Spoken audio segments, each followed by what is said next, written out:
Hello everybody, I have an Intex 22 foot above ground, obviously above ground I guess, 52 inches, I forget which model it is, but you can see, and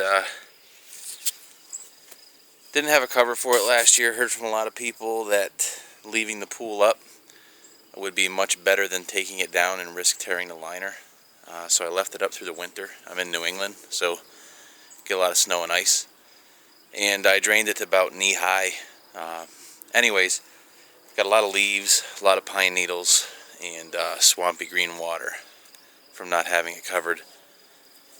So I got my leaf net and got all the junk out of it. It was dark green, and a regular Intex pump and filter that comes with it just wasn't getting me to the point. It looks a lot better now. It's definitely not crystal clear. Yesterday I installed the Hayward, I think it's the EC40 AC diatomaceous earth filter, and then obviously the pump there. I also put a skimmer on. Saw some guys putting the skimmers on the Intex pools, and it looked like it'd do a really good job. And so far, I'm very impressed with it. Wasn't difficult to do. I still have to get inside the pool and trim off some of the liner. I'm kind of looking blind here. I got the water a little bit above halfway on the skimmer, primarily because one thing you will lose if you go this route is you'll lose probably about, the ability to have about 2 inches more of water. Running the old pump and filter, I was able to keep it about 2 inches deeper than that. But with the skimmer, it has to be set below the below this line here, where that stitching is and all the everything there. So you're going to lose a little bit of depth in your water if you go this route. But I think with the amount of cleaning that I'll have to do, or the amount of cleaning I won't have to do compared to running the regular Intex pump and filter, I'm willing to sacrifice that. But this pump and filter has been working great. It's 2 years old. I bought it used on Craigslist. Got everything set up, changed out the nozzle there, and this guy I don't know what I'm going to do with yet. If anybody has any ideas, let me know. But for now, I just got the valve off, and I know at some point this valve could become faulty and I'll have water issues.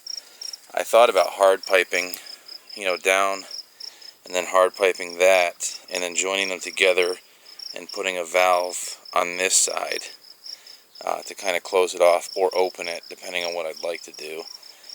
So that's an option, but just wanted to show everybody I think it's really worth it. I'll turn this on for a second.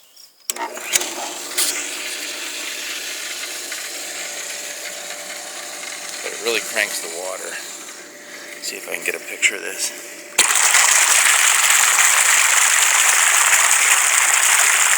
I mean, this thing is definitely more than enough for this 22-foot pool. And the skimmer here,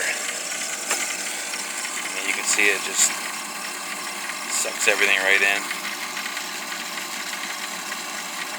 And I understand I had the water a little bit high, but that's the way I want it for now.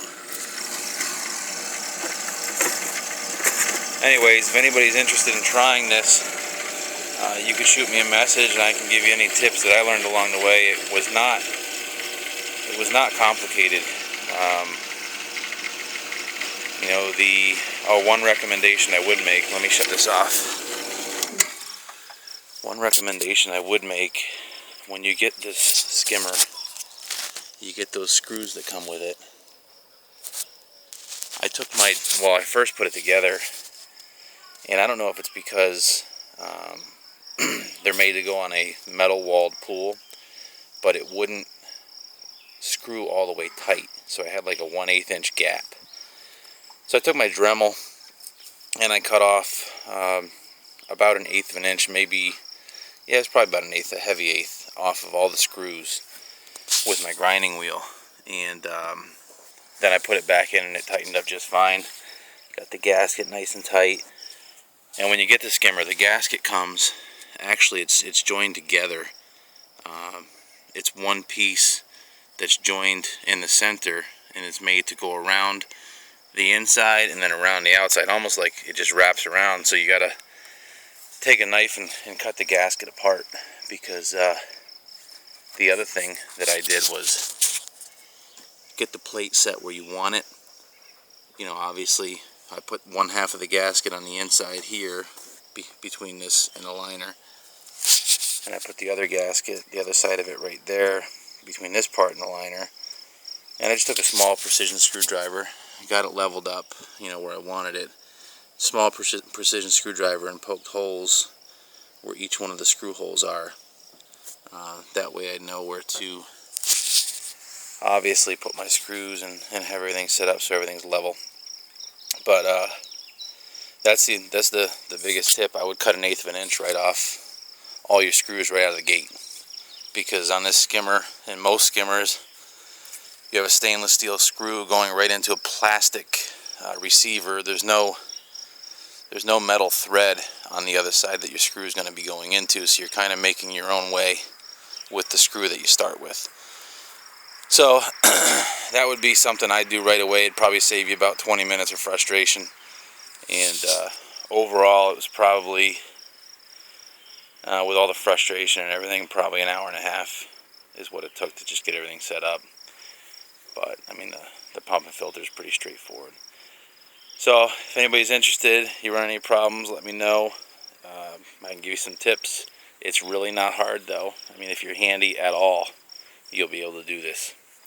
Alright, take it easy. I'm very happy with the flow. Again, the water's quite cloudy. I don't know if you can see that, but I'm used to having this pool crystal clear, so I just started running this last night, and wasn't able to run it this morning because it's catching all the dirt. Pressure keeps building up. I wanted to be able to watch it, and haven't been home all day, so I'm gonna run it all night tonight, and I expect within a couple days this pool is going to be cleared up. So, alright, hope it's helpful. Take it easy.